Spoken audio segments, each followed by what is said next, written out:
Hi folks, welcome to our video on the self-reflexive musical and the myth of entertainment, an essay by Jane Feuer from 1977. This is a major essay on the Hollywood musical.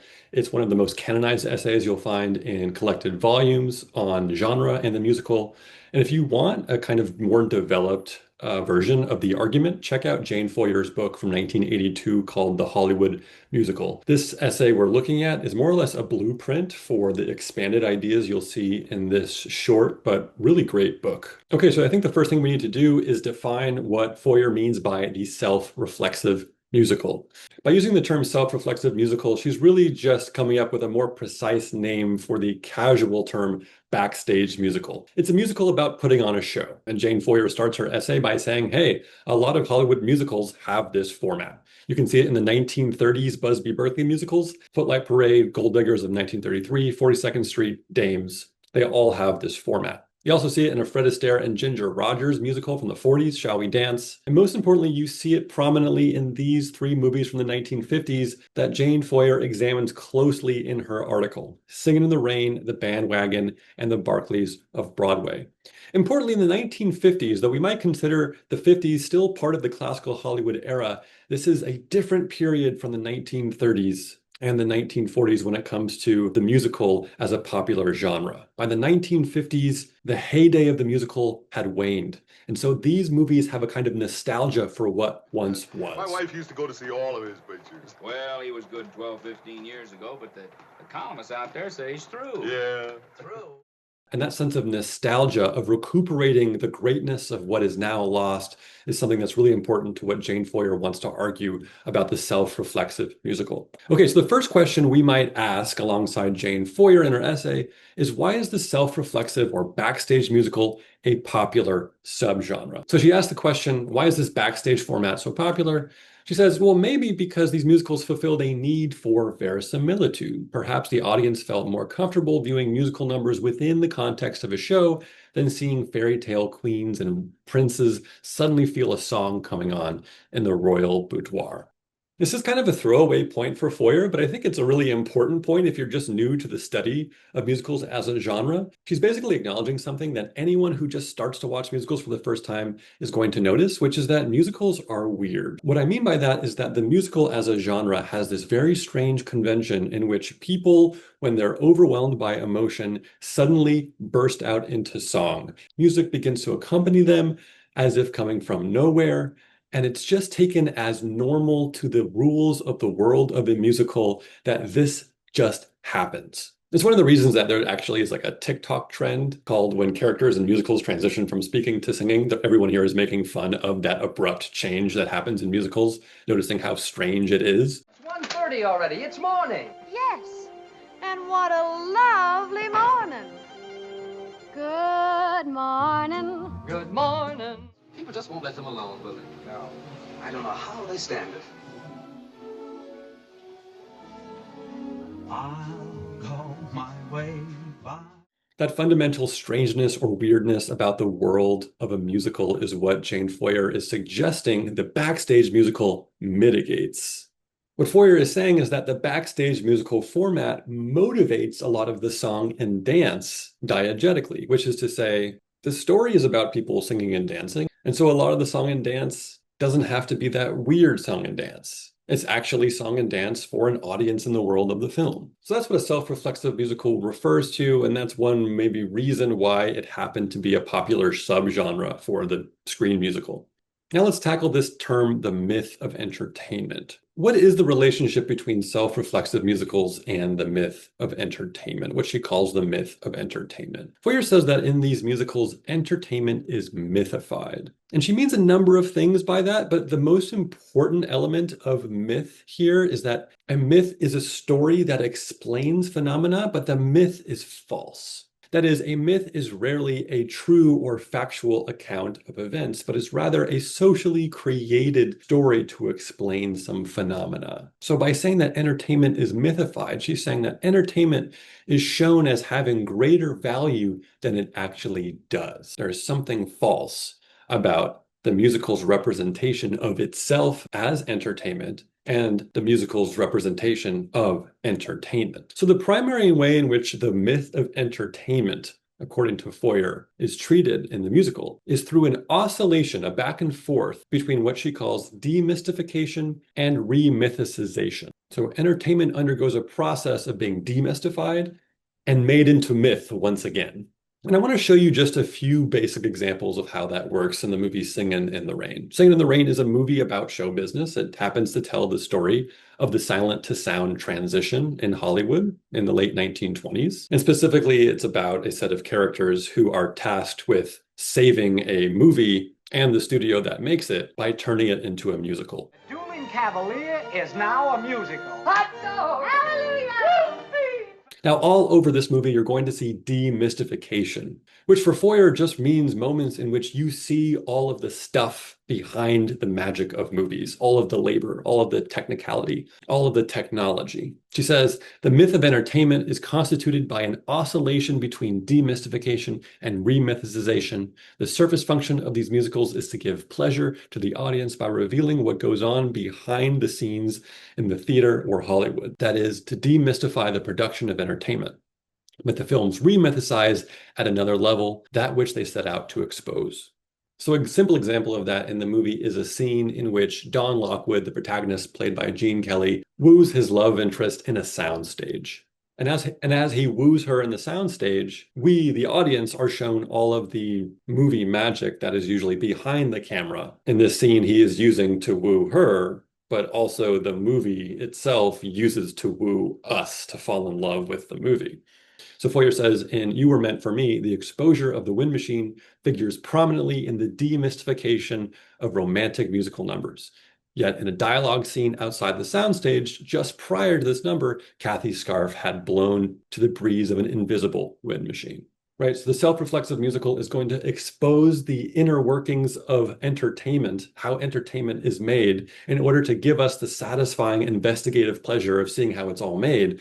But it's still going to seduce us with those same things. It's not going to fully demystify, because to fully demystify would be to undermine the very project of the musical, which is to entertain and to get our money. Another simple example is the Make 'em Laugh number, in which the protagonist's best friend, Cosmo, is dancing around a set where you see laborers, you see all the machines and the labor used to make movies, you see paintings like this one, which are literally illusions of space that are put in the backgrounds of movies. And here Cosmo, as if to literalize demystification, does a somersault off the painting. It's supposed to be an illusion of space, and he shows that it's a hard surface that he can actually create entertainment with.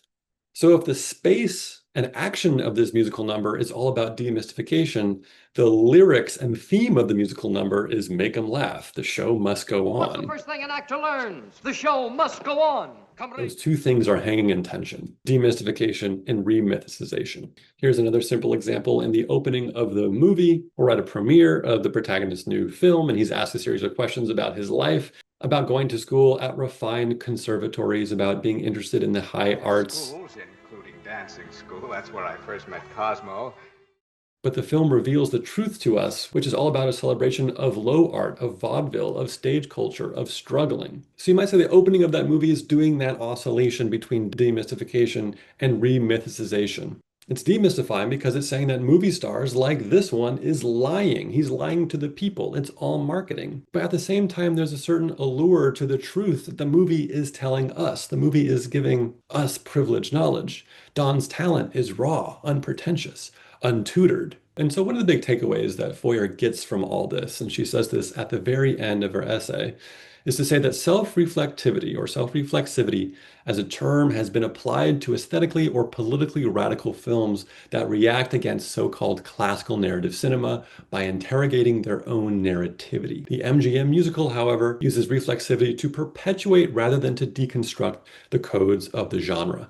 Self-reflective musicals are conservative texts in every sense. So what does she mean here? So keep in mind that Feuer is writing this in the late 1970s. And so she's writing in the heyday of contemporary film theory, especially contemporary film theory's interest in the idea that Hollywood is this dominant machine that perpetuates a dominant ideology. And one of the ways to combat this ideology is to make films that deconstruct the codes of Hollywood illusionism by breaking all of those conventions that Hollywood has created to make you believe you are watching a self-contained world that isn't aware of your status as a viewer. So consider a filmmaker like Jean-Luc Godard or a film like Breathless, in which we have moments of a character breaking the fourth wall, or in other words, a film kind of acknowledging its status as a fiction or its status as artifice, right? There's a convention within film studies to say that this self-reflexivity, this practice of self-reflexivity, is inherently a challenge to the norms of Hollywood entertainment, right? Breaking the fourth wall in the French New Wave is usually read as a radical break with Hollywood illusionism. But Feuer is saying that, hey, there's this convention of Hollywood movies, that is musicals, which are all about the creation of entertainment, which is to say that they are reflexive. And if you look at this pattern of these movies, and movies like Singin' in the Rain, they are breaking the fourth wall, as Don Lockwood does here, looking at us, giving us privileged information. They are acknowledging their own status as objects of entertainment. But it is not right to say that these movies are anti-entertainment or anti-Hollywood. They are trying to perpetuate their own status as objects of entertainment. They want you to keep coming back and watching more musicals, right? And so in this example, you might say that Singin' in the Rain breaks the fourth wall to suggest that the character is being honest with us, thus endearing us to him. And another even more radical reflexive gesture, Singin' in the Rain ends by suggesting that the film itself is a product of its own fictional movie studio. The movie famously ends with this dissolve after the two characters reunite, where they're looking at a billboard for a movie starring each of them called Singin' in the Rain. And we're asked to wonder, is this the film I just watched? Is this movie suggesting the film I just watched is a product of this fictional movie studio, Monumental Pictures?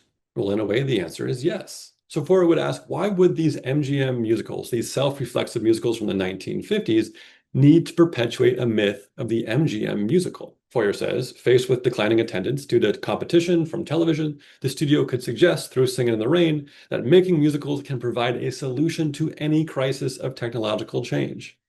Feuer makes the great point, and this is a point that many folks have made before, that Singin' in the Rain comes out in the 1950s, which is a period of technological crisis for the movie business because TV's popularity is threatening the popularity of movies as a medium. And so by making a movie, in particular a musical, about the way that Hollywood struggled through but succeeded across the silent film to sound film transition, the movie is kind of suggesting that, hey, good old-fashioned musical entertainment was once the answer to a technological crisis, and it can be the answer once again. Feuer suggests that the other two movies that she examines also do something similar, that they're acknowledging the waning of the interest in the musical in the 1950s. The Band Wagon happens to be a story about a washed-up musical star, played by Fred Astaire, a real musical star, whose heyday was in the 1930s, not the 50s. Brought up for auction many collections of the personal effects of your famous movie stars in his famous dancing, singing pictures. Remember this? Perhaps the most famous top hat and stick of our generation. Okay, so I've just given a very shortened version of the entire argument of the essay by relating self-reflexivity to the myth of entertainment and why it's so strange and interesting that reflexivity is here not as a device to destroy the illusion or destroy the commercial product of Hollywood, but to reinvest in it. But I think the beauty of the article lies in its structural analysis of three major types of myths, or rather three major subtypes of myths in these films. Feuer calls them the myth of spontaneity, the myth of integration, and the myth of the audience. We can say that the myth of entertainment finds its expression in these three types of smaller myths: spontaneity, integration, and audience. So let's talk about what those look like. What's the myth of spontaneity? Well, even before I explain what she says by spontaneity, let me just show you a GIF from Singin' in the Rain. And just think about how many times in the movie Singin' in the Rain, if you've seen it, a musical number involves dancing around an environment and integrating that environment into the dance in a way that seems spontaneous, right? So she says, perhaps the primary positive quality associated with a musical performance is its spontaneous emergence out of a joyous and responsive attitude toward life. In addition, the impression of spontaneity in these numbers stems from a type of bricolage. The performers make use of props at hand, curtains, movie paraphernalia, umbrellas, furniture, to create the imaginary world of the musical performance. This bricolage, a hallmark of the post-Gene Kelly MGM musical, creates yet another contradiction. An effect of spontaneous realism is achieved through simulation. So first, I just want you to see the examples of what she's talking about with bricolage. You can see it here in the Moses Supposes number, where they're taking objects throughout the room and playfully placing them on the elocution teacher. You can see it in the famous Singin' in the Rain musical number, where Gene Kelly hops onto this lamppost and iconically integrates it into the dance itself. Right? The lamppost is part of the environment. This is not a stage performance. It is integrating the actual environment into the dance. You can also trace the theme of spontaneity, the valuation of spontaneity throughout the narratives and dialogue of all of these films. And I can't stand him. And I can't stand him. And I... Moses supposes his toes are roses, but Moses supposes erroneously. To be. Moses supposes his toes are roses, but Moses supposes erroneously. All of these films are always trying to make it seem as if being spontaneous, not planning, being natural is something that is more valuable, is better, and is inherently tied to true showmanship and entertainment, as distinct from planning or engineering. So what's the point of this valuation of spontaneity for Feuer? Like, what work is it doing? Well, here's what she says. She says, the heavily value-laden oppositions set up in the self-reflective films promote the mode of expression of the film musical itself as spontaneous and natural, rather than calculated and technological. Musical entertainment thus takes on a natural relatedness to life processes and to the lives of its audiences. Musical entertainment claims for its own all natural and joyous performances in art and in life. The myth of spontaneity operates to make musical performance, which is actually part of culture, appear to be part of nature. Right, so what she's saying here is that what the musical is trying to do is have its cake and eat it too. The Hollywood musical is an object of entertainment. Of course, it's not spontaneous. It's heavily calculated and planned. In fact, to an extreme degree. Right? These are highly choreographed dance numbers. There's lots of expensive technology being used to capture the various camera movements and camera angles and sets. You might say that the musical is a hallmark of Hollywood engineering, but the ideology of the film is to do away with engineering, or to devalue engineering and say that true entertainment, true showmanship is tied to spontaneity. So we can make that clearer by looking at a series of dichotomies, each of which cascade from engineering on one side and spontaneity on the other, right? Engineering means carefully calculating something. Engineering is inauthentic. Spontaneity is authentic. Engineering is synonymous with culture, that which is created by man. Spontaneity is part of nature, that which just happens naturally. And the most important one, I think, for Feuer is that engineering is what mass culture does, whereas spontaneity is how folk culture happens. So just as an aside, these two terms are really important for Feuer, mass culture versus folk culture. What's the difference? Well, mass culture or pop culture is the collection of cultural products that have been marketed through the mass media. They are created in order to get your attention to make money. That's what mass culture is. But folk culture is the practices that have been popularized by ordinary people, by the people, for the people. They are not designed to be consumed. They are just created, right? And so the important thing that Feuer is arguing is that obviously Hollywood musicals are the result of engineering and are also objects of mass culture. But these films encourage the myth that they are the result of spontaneity and are thus consistent with folk culture. They just happen naturally. These people seem to have dancing and singing within them. They just dance and sing in the street when the feeling bubbles up. So once again, the entire myth of spontaneity is a way for the Hollywood musical to have its cake and eat it too, which is a way of saying that it has a contradiction that it's trying to mask. It wants to appear to value spontaneity, even though what is essential to the production of entertainment is engineering or planning. Okay, now let's talk about another myth, the myth of the audience. In many ways, this operates in a similar manner to the myth of spontaneity. Feuer says, the film musical profits rhetorically by displacing to the theater the myth of a privileged relationship between musical entertainment and its audience. Popular theater can achieve a fluidity and immediacy in this respect that the film medium lacks. The backstage musical, however, manages to incorporate the immediate performer-audience relationship into films, thus gaining all the advantages of both media. Okay, let's put this in simpler terms. Basically, what Feuer is saying that the film musical has an anxiety about the value of stage musical that the film musical simply doesn't have by virtue of being on film, which is to say, in a stage musical, the audience has a privileged relationship to the performer by virtue of sharing the same space and time, being present to each other that you just don't get in the medium of film. And that there's a certain anxiety that the Hollywood musical has about this, such that it tries to erase it. So we can put this myth in similar terms, a kind of having its cake and eating it too. It's trying to efface a series of contradictions. Except, unlike the myth of spontaneity, we can say that the dichotomy lies in some of the differences between film musicals and stage musicals.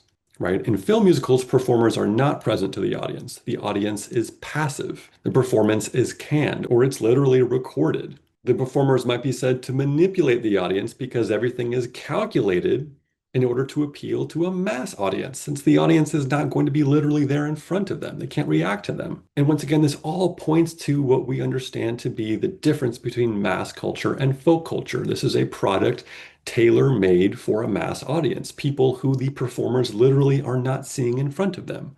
Compare that to the stage musical, or some of the values that we attach to live performance. And stage musical performers are present to the audience. The audience maybe has a participatory relationship. The performers get to react to the audience and react with the audience. The performers co-create with audiences. And this all points to a kind of folk culture. Everyone is doing this together, not for the sake of profit. It's not a mass audience, an undifferentiated audience. Each audience is unique and gets its own kind of unique performance based on the values of shared community. So how do self-reflexive musicals try to create this illusion that they are using or borrowing or carrying the spirit of live performance? Well, one simple way is direct address. In Hollywood musicals, the performers often look right at the camera, which is a no-no in Hollywood film, but it's an accepted practice within Hollywood musicals because they are trying to inherit the spirit of liveness. But Feuer makes this great point to say that Hollywood musicals are not just trying to pretend to be stage musicals, they're also using all of the techniques that are unique to film. They're basically trying to use both, which results in a kind of contradiction, but they don't want you to see that contradiction.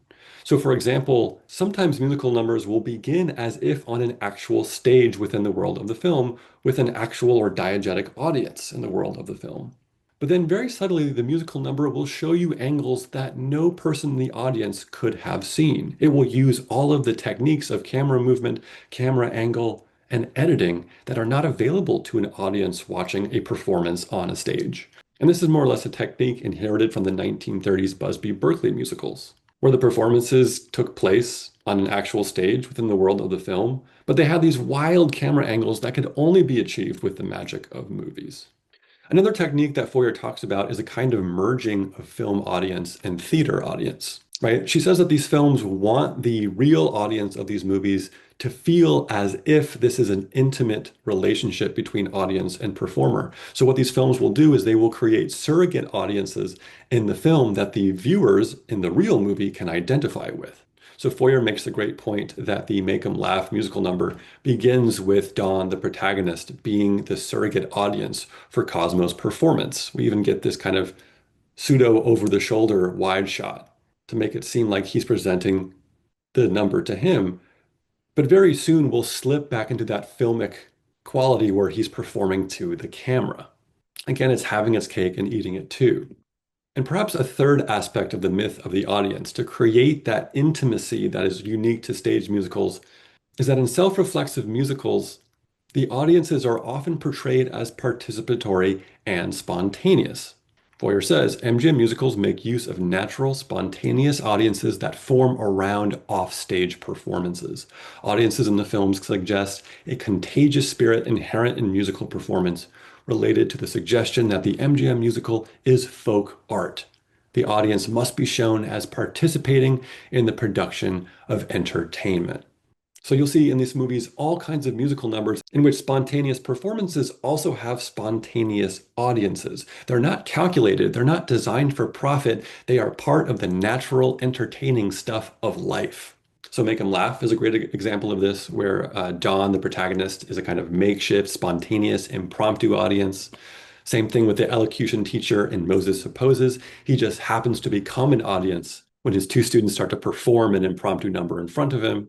You'll see that a lot in the Band Wagon. Early on in the film, the protagonist is performing this makeshift number in front of these New Yorkers walking around in a penny arcade, or kind of just enjoying his song and dance. And in the same film, much later, the protagonist erupts into song, and all of these theater actors at a cast party are enjoying his impromptu song. So once again, the myth of the audience is all about effacing a contradiction in order to perpetuate the myth that the film musical has something of the liveness, of the spontaneity, of the intimacy, you might say the non-commercial joy of live performance, when by definition, it is not live performance. It is both technologically a recorded thing, and it is also industrially a thing made for profit. Lastly, let's look at myth of integration.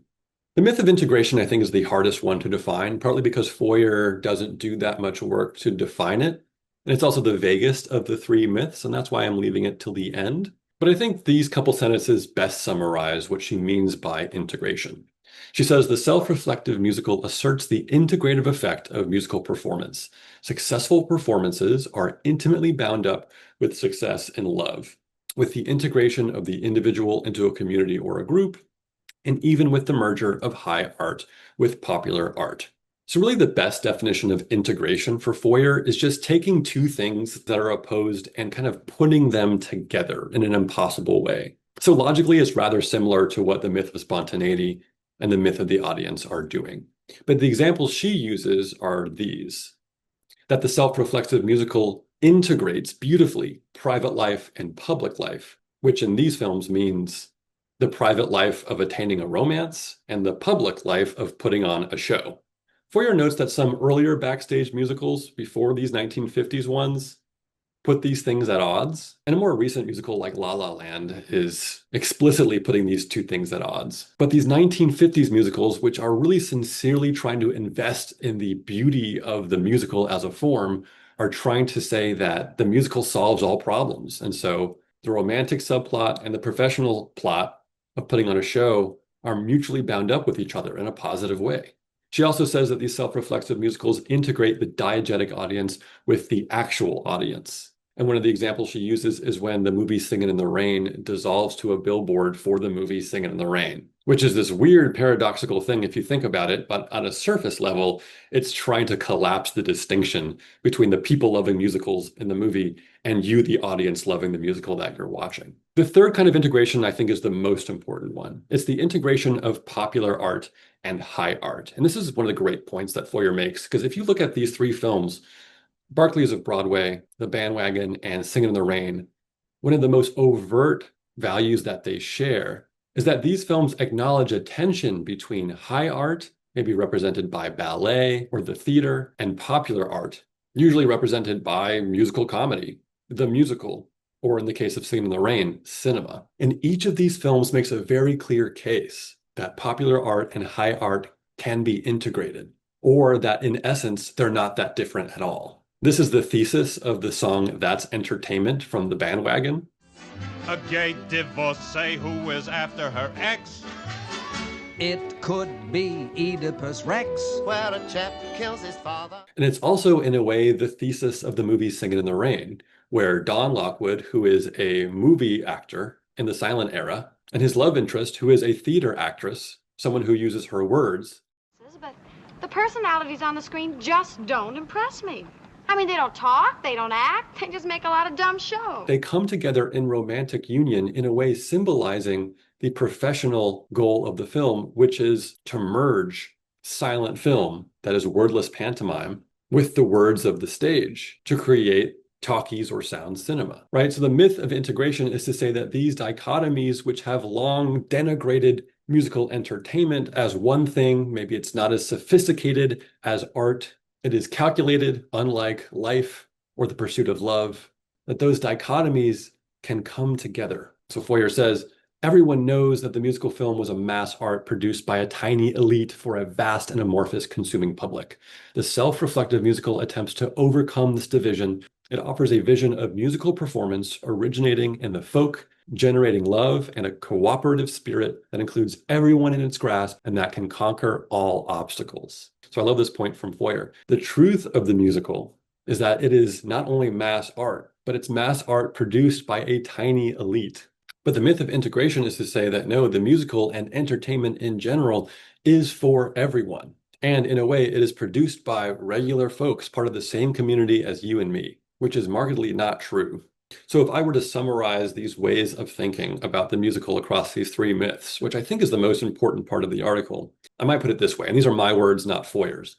Self-reflexive musicals both celebrate their status as entertainment and disavow their status as entertainment. In other words, their status as industrial product. That is how they work structurally. They strive to deny all of the things that we rightfully associate with entertainment. The fact that entertainment is distinct from art. The fact that entertainment is distinct from life. The fact that entertainment is driven by a profit motive. The fact that entertainment is carefully calculated to appeal to the most amount of people. To appeal to you, not as an individual, but as a faceless unit within a mass. And it is for this reason that the musical can be self-reflexive, that is, it thinks about and shows all of the inner workings of the entertainment machine without trying to critique the entertainment machine. And thus, once again, Feuer's conclusion is this: the MGM musical uses reflexivity to perpetuate rather than to deconstruct the codes of the genre. Self-reflective musicals are conservative texts in every sense. And by conservative, she simply means that the musical is trying to retain the tradition of what the musical has always been. These are not anti-musicals that are trying to destroy the aura of musicals. They're recuperative musicals. They're apologies for the musical. They're trying to defend and celebrate in a complicated and very sophisticated way. Okay, that's it for this review of Jane Feuer's essay on the self-reflexive musical. I'll see you next time.